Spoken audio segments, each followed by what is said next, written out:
Hello प्यारे बच्चों, कैसे हो आप सभी। तो बाबू पिछले वीडियो में हम लोग कहाँ तक पढ़ लिए थे। तो पिछले वीडियो में हम लोग बाबू अंड प्रजक सजीव प्रजक तक जो है हम पढ़ लिए थे। ठीक है। तो आज के इस वीडियो में हम लोग क्या करते हैं बाबू, प्राइमेटा, नॉन प्राइमेटा, ठीक है, लैंगिक जनन, ये सब लैंगिक जनन की विधियां, ये सब जो है हम लोग को पढ़ना है। तो चलिए स्टार्ट करते हैं। और आप सभी को मालूम है बाबू, न्यू बेंच स्टार्ट हो चुका है। ये हमारा डे 2 होने वाला है। ठीक है जी। और यहाँ हमारे पास जीवो में जनन, ये अध्याय 1 है। ठीक है। तो चलिए इस चीज को हम बेहतरीन तरीके से समझने का प्रयास करते हैं। और जरा देखिएगा, यहाँ पर लिखा गया है सर, प्राइमेटा यानी मासिक चक्र। ठीक है। प्राइमेटा और नॉन प्राइमेटा इसको समझना है। तो प्राइमेटा को बाबू मासिक चक्रीय भी कहा जाता है। अगर आपसे कोई पूछे मासिक चक्रीय किसे कहते हैं और ऑप्शन में प्राइमेटा दे दे, तो भाई आप प्राइमेटा मार दीजिएगा। ठीक है। तो प्राइमेटा को मासिक चक्रीय कहते हैं। इंग्लिश में इसको क्या कहते हैं बाबू, मेंस्ट्रुअल साइकिल कहते हैं। क्या कहते हैं, मेंस्ट्रुअल साइकिल कहते हैं। तो प्राइमेटा जीव कौन होते हैं, नॉन प्राइमेटा जीव कौन होते हैं, आइए समझते हैं।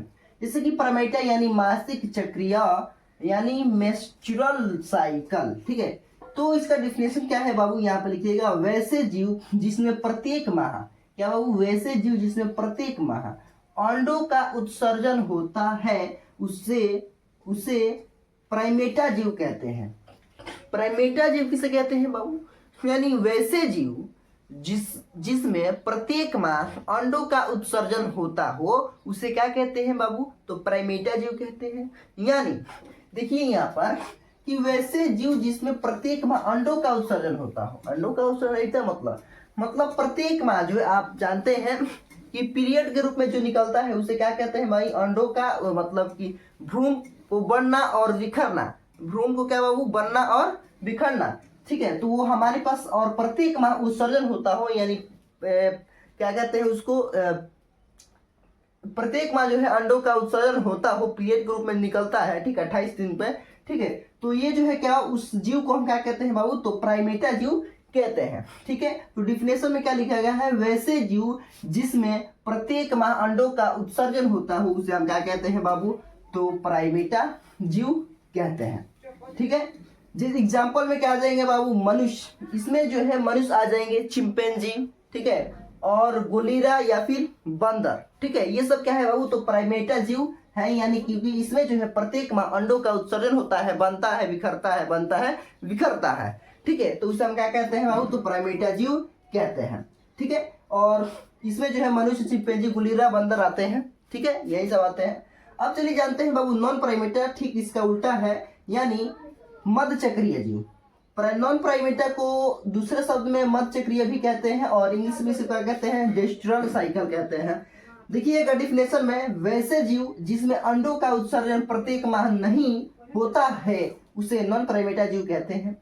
देखिए, वैसे जीव जिसमें अंडों का उत्सर्जन प्रत्येक माह नहीं होता है, उसे क्या कहते हैं, नॉन प्राइमेटा जीव। इसमें बहुत सारे आते हैं, जैसे कि आप देख सकते हैं गाय, भैंस, बकरी, और बहुत बहुत कुछ जो हो जाएगा। ठीक है ना, बिल्ली, ये सब क्या है बाबू, तो नॉन प्राइमेटा जीव होते हैं।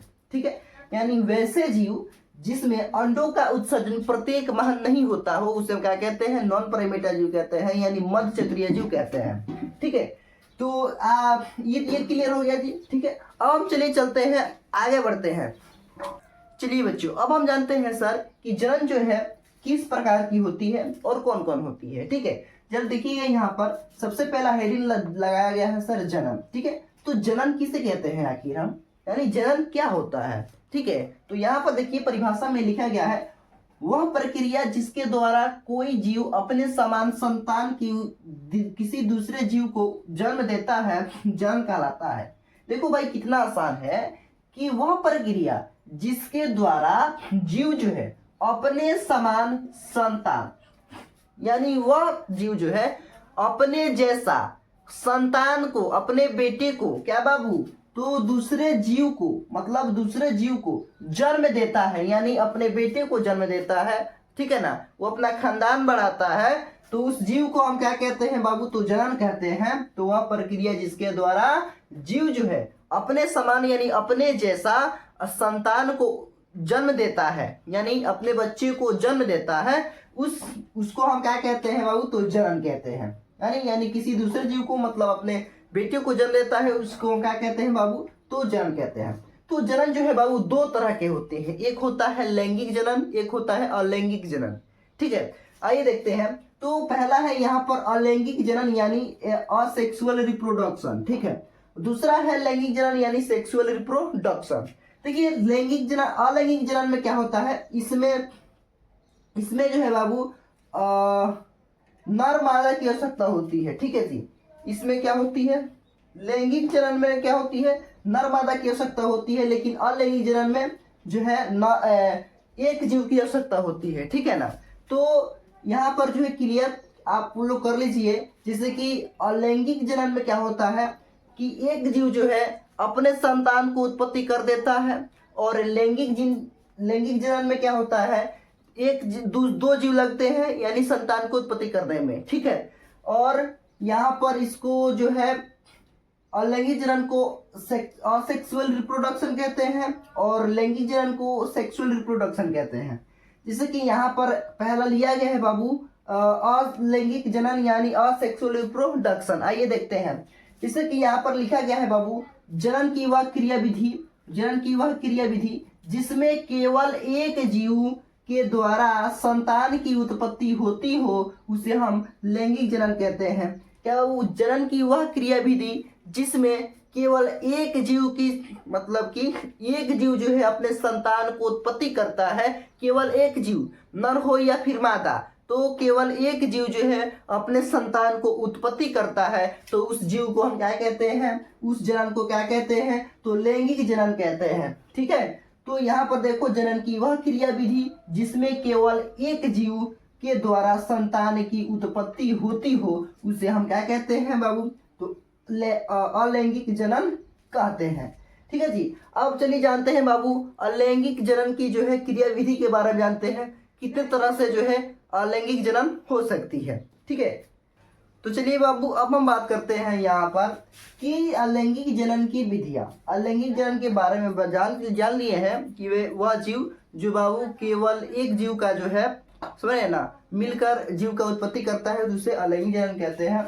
तो यहाँ पर देख सकते हैं अलैंगिक जनन की विधियां के बारे में जानते हैं कि भाई अलैंगिक जनन जो है किस तरह से होती है, मतलब कितने तरह के होते हैं। ठीक है, इन सभी चीज के बारे में डिस्कस करेंगे। तो यहाँ पर देखिए बाबू अलैंगिक जनन की विधियां, तो यहाँ पर लिखा गया है अलैंगिक जनन की विधियां जो है बाबू निम्नलिखित है। ठीक है, अलैंगिक जनन की विधियां क्या बाबू, निम्नलिखित है। जैसे कि यहाँ पर अलैंगिक जनन की विधि जो है 5 तरह से हम दिया गया है, यहाँ पर जरा देखिएगा। पहला है बाबू खंडन के द्वारा होता है, दूसरा है बाबू मुकुलन, तीसरा है पुनरुद्ध भवन, और चौथा है बीजाणु जनन, और पांचवा है कायी जनन। ठीक है, तो इन पांच तरह से जो भी क्या हो अलैंगिक जनन होती है। ठीक है, चलिए अब हम बात करते हैं। तो इनमें से पहला लिए हैं बाबू खंडन। यानी खंडन किसे कहते हैं, तो जरा देखिएगा खंडन में किस तरह जो है जनन होता है, जरा देखिएगा। तो अलैंगिक जनन की वह क्रिया विधि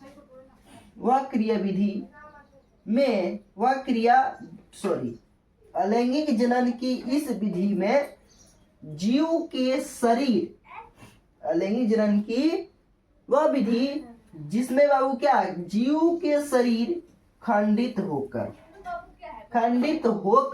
नए नए जीव उत्पन्न करते हैं, उसको क्या कहते हैं, खंडन कहते हैं। यानी अलैंगिक जनन की इस विधि में जीव के शरीर खंडित होकर नए नए जीव उत्पन्न करते हैं, उसको क्या कहते हैं, तो खंडन कहते हैं। ये जो है बाबू दो तरह के होते हैं, पहला है द्विखंडन और दूसरा है बहुविखंडन। ठीक है, तो दो तरह के होते हैं बाबू खंडन, कौन कौन, तो द्विखंडन और बहुविखंडन। तो जरा इसको हम समझ लेते हैं कि विधि में जीव के शरीर जो है बाबू खंडित होकर, मान लीजिए ये एक जीव है, ठीक है, इसको बाबू खंडित होकर क्या बाबू ये नए नए जीव में क्या बाबू बना देता है। ठीक है ना जी, ये तोड़कर, अब खुद को तोड़कर बाबू नए नए जीव में निर्माण करता है, उसे एक जीव जो है खुद खंडित होकर नए नए जीव बना देता है, तो उसको हम क्या कहते हैं बाबू, खंडन कहते हैं। ठीक जी, मान लीजिए ये जीव है, ये अपने आप को तोड़ लिया और बहुत सारे क्या बाबू तो जीव को निर्माण कर दिया, उसको क्या कहते हैं, खंडन कहते हैं। तो बाबू ये खंडन दो तरह से होते हैं, इस चीज को हम पढ़ते हैं, ठीक है जी। तो लंबा वीडियो चला जाएगा, तो इसलिए जो है आज के इस वीडियो में इतना ही रहने देते हैं, और अगले वीडियो में हम लोग क्या करेंगे बाबू, तो द्विखंडन, बहुविखंडन, मुकुलन, पुनरुद्भवन, इन सभी चीज के बारे में हम डिस्कस करेंगे, ठीक है जी। तो तब तक के लिए जय हिंद, फिर मिलेंगे अगले लेक्चर में।